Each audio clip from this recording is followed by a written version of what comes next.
Get ready for an adrenaline-pumping journey as we unveil 8 genius innovations that push the limits of Formula One, only to be banned. From groundbreaking technologies to mind-boggling designs, these innovations revolutionized the sport. But why were they banished? Let's find out.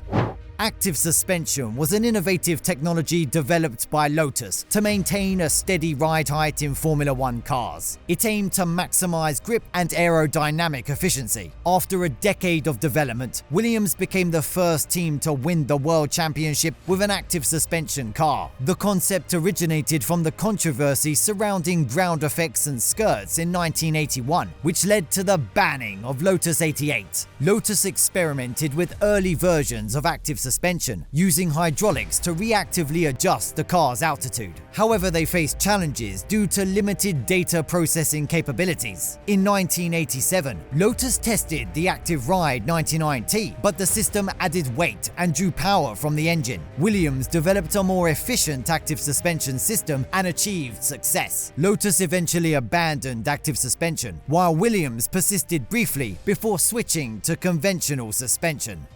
The biggest controversy of the 2006 Formula One season was the banning of Renault's tuned mass damper suspension system. This decision put Renault's championship defense at risk and raised suspicion about the FIA's impartiality, with some suggesting favoritism towards Michael Schumacher's retirement. The system involved a weighted component inside the car to dampen pitching over bumps. Initially used only at the front, Renault had provided details to the FIA, who initially deemed it as safe and legal. The R26, Renault's 2006 car, was designed with the mass dampers in mind and featured them both at the front and rear. The dampers provided significant benefits, especially on Michelin tires, but other teams attempted to replicate the system without much success. As Renault performed well, other teams questioned the legality of the dampers. The stewards initially ruled them legal, but the FIA appealed, resulting in their subsequent ban. Renault was frustrated by the decision, as the device seemed to comply with regulations. The ban came during the testing ban, limiting their ability to develop alternative solutions. The controversy highlighted flaws in the FIA's system of technical protest and raised questions about rule interpretation during the season, impacting teams and their championship's credibility.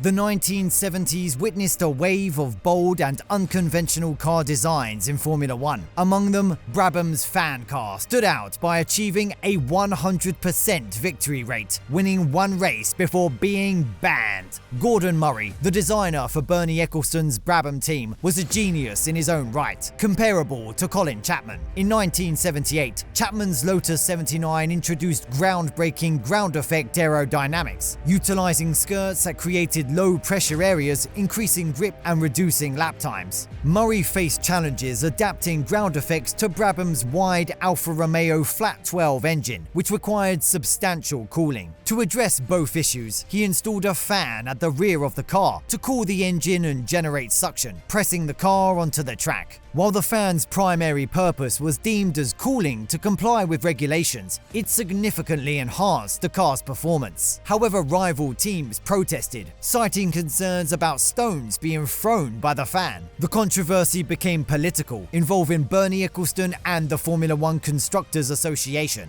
Ultimately, the BT46B fan car was banned after just one race, despite Niki Lauda's victory at the Swedish Grand Prix. The decision was seen as a political move, and Murray felt his innovative creation was unfairly suppressed. Although the fan car's journey was cut short, Murray went on to achieve success at Brabham and McLaren. Furthermore, ground effects themselves would later be banned in Formula One.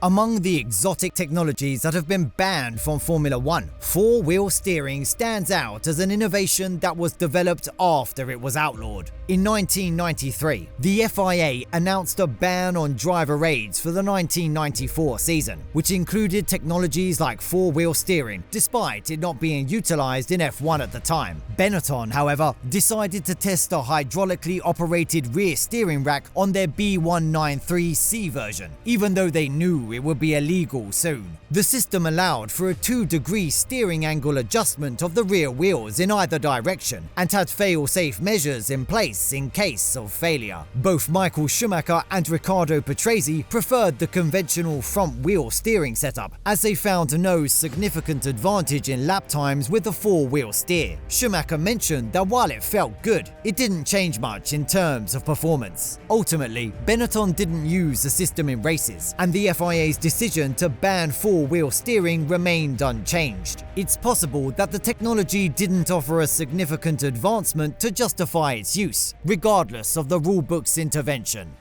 McLaren's rear brake pedal is remembered as one of the most unjustly banned technologies in Formula One. It was outlawed in 1998 after Ferrari protested, despite previously being deemed illegal. The controversy began when McLaren suffered a double retirement at the 1997 Luxembourg Grand Prix. Photographer Darren Heath captured images of Mika Häkkinen's car, revealing a third pedal in the footwell. F1 Racing magazine published the photos, exposing McLaren's rear brake pedal system. The pedal allowed drivers to independently operate the rear brakes, providing additional control and improving performance by adjusting understeer and wheel spin. McLaren continued to use the system in 1998, where they became dominant championship leaders. However, Ferrari protested, arguing that the rear brake pedal primarily served as a steering system. Although the system had been approved by Charlie Whiting previously, the stewards at the Brazilian Grand Prix ruled against it. The banning of McLaren's rear brake pedal on dubious technical grounds was seen as unsavory, considering the previous approval. Nonetheless, McLaren went on to win both championships that year, despite the controversy.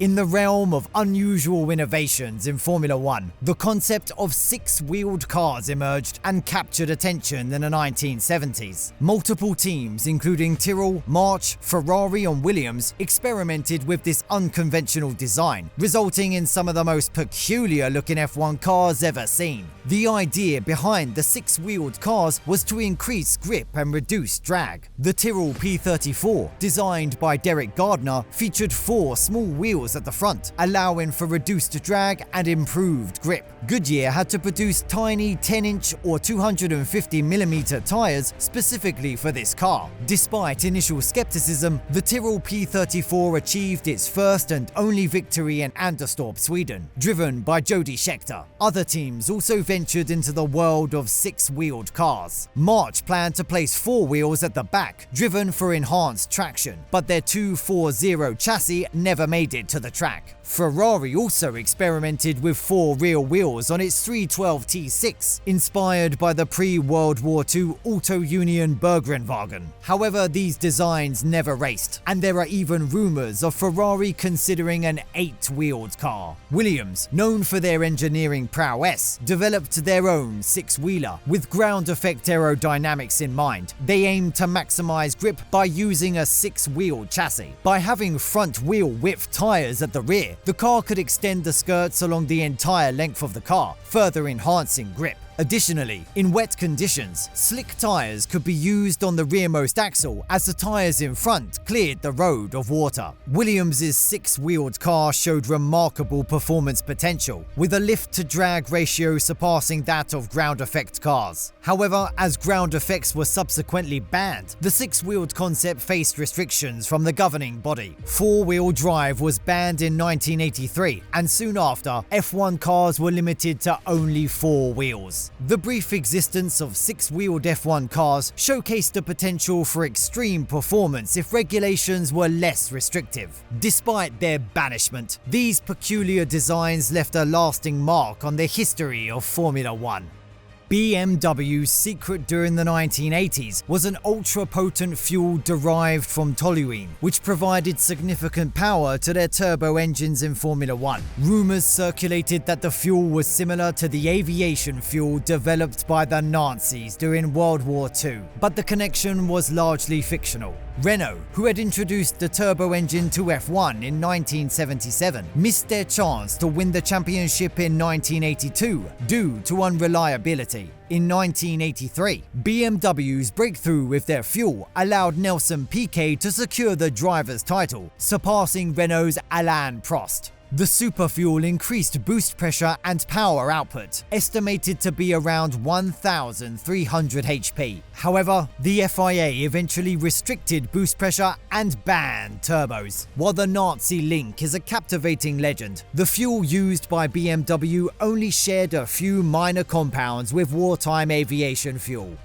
The ground effects era in Formula One, pioneered by Lotus, aimed to increase downforce by utilizing the entire car as a wing. The Lotus 78 showed improved grip but suffered reliability issues in 1977. The Lotus 79, introduced in 1978, dominated with refined aerodynamics and won 8 races. Tragedy struck when Ronnie Peterson died at the Italian Grand Prix. The Lotus 80's aggressive ground effects development failed in 1979. Concerns over escalating cornering speeds led to a dispute between FISA and FOCA. Skirts were banned in 1981, but teams found loopholes. Accidents, including Patrick Depailler's death, increased pressure on FISA. Turbo engines and extreme cornering speeds posed risks, resulting in accidents and near misses. Mandatory flat-bottomed cars were introduced in 1983, ending the ground effects era. Lessons from IndyCar accidents, like Gordon Smiley's, emphasized safety concerns. While ground effects provided performance gains, the risks and compromises necessitated their ban.